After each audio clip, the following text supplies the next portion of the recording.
국무총리를 비롯한 19개 부처와 청해, 장 차관이 참석했으며 관세 협상을 위해 미국을 방문 중인 경제부총리를 대신해 기재부 1, 2차관이 새 정부의 경제 성장 전략과 재정 운용 방향을 발제했고 이후 약 1시간 30분에 걸쳐 관련 주제에 대해 심도 있고 열띤 토의가 있었습니다. 대통령께서는 규제 혁신의 중요성을 강조하시며 더욱 가속화해 추진할 것을 지시했습니다. 특히 새 정부 출범 초가 국민의 관심과 기대가 집중되는 시기인 만큼 각 부처는 기존 법령의 틀을 넘어 보다 크고 과감하게 사고하며 새로운 정책을 기획하고 정비하는 데 최선을 다할 것을 요청했습니다. 대통령께서는 내년도 예산안 편성을 포함한 재정 운영과 관련하여 성과가 낮고 관행적으로 지출되는 예산에 대해 과감한 구조조정을 지시했습니다. 재량 지출에 대한 대대적인 정비뿐만 아니라 경직성 경비를 포함한 의무 지출에 대해서도 그 한계를 두지 말고 정비 노력을 기울여달라고 주문했습니다. 대통령께서는 각 부처에 대해 내년도 예산안 국회 제출 기한이 임박한 만큼 과감한 지출 구조조정과 함께 국정과제를 포함한 새로운 정책과제 예산을 적극적으로 발굴해서 내년 예산안에 반영될 수 있도록 서둘러 줄 것을 지시했습니다. 아울러 새 정부의 재정 운용은 그간 정상적인 정부 재정 활동조차 어려워진 상황에서 정부 재정이 민생 경기 회복에 마중물 역할을 할 수 있도록 정상화해 가는 과정이라는 점을 강조했습니다. 끝으로 현장에서 국민과 이해관계자들의 갈등을 줄이기 위해서는 정부 내에서 국무위원들이 치열하게 토론하고 논쟁해야 한다는 점을 다시 한번 강조했습니다. 특히 예산 편성 기간 막바지이지만 남은 기간 최선을 다해 이해관계자 의견을 경청 수렴하고 반영이 어려운 사안에 대해서는 그 이유를 충분히 설명, 설득하는 노력을 잊지 말라 당부했습니다. 정부는 오늘 논의 결과를 반영하여 경제 성장 전략은 8월 중에 확정 발표하고 재정 운용 방향은 9월 초 2026년 예산안 및 국가 재정 운용계획 국회 제출을 통해 확정 발표할 방침입니다.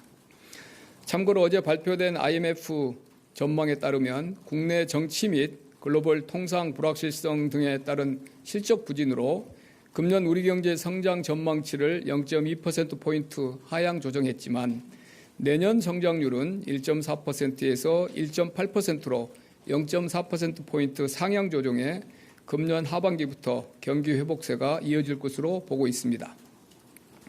정부는 새 정부 경제 성장 전략과 이를 뒷받침하는 재정 운용 방향을 빈틈없이 꼼꼼히 준비하고 철저히 집행하여 이러한 최근의 경기 회복세를 이어나가면서 잠재 성장률 추세 반전까지도 반드시 이뤄내겠습니다. 감사합니다.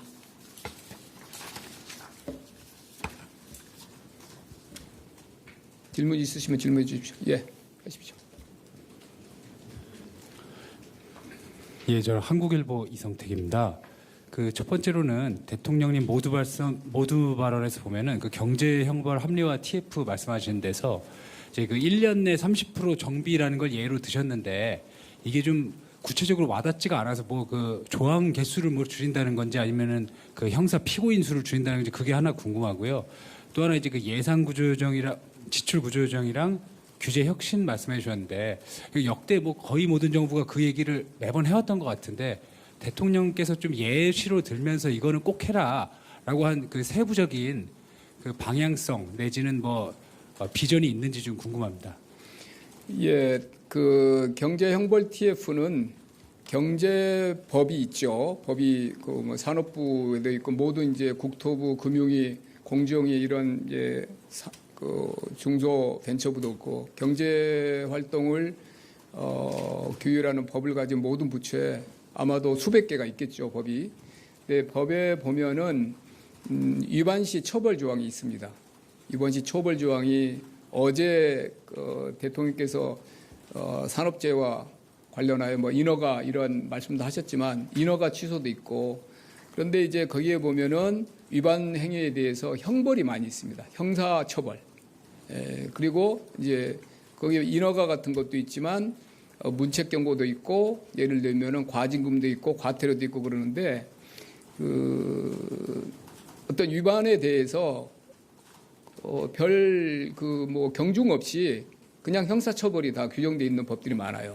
한번 뭐 어떤 법령이 마련되면 그걸 이제 준거로 해서 그래서 기본적으로 형사처벌이 꼭 필요하지 않은 제재에 대해서도 형사처벌이 거의 관행적으로 다 들어가 있는데 그리고 이제 형사처벌이 이제 들어가 있어서 그 형사처벌 조항이 고소고발이 되면 이제 실제 이런 검찰이나 이런 데 가면은 사실은 너무 많은 그 뭐 별로 중요하지 않은 사항까지 다 그 고발이 되면 사실 그게 처리되는데도 오랜 기간이 걸리고 처리되지 않은 경우도 많고 근데 당사자는 거기에 고소고발이 돼 있을 때 그 심리적 압박감이나 어떤 기업 활동의 불확실성은 계속 이어지잖아요. 그래서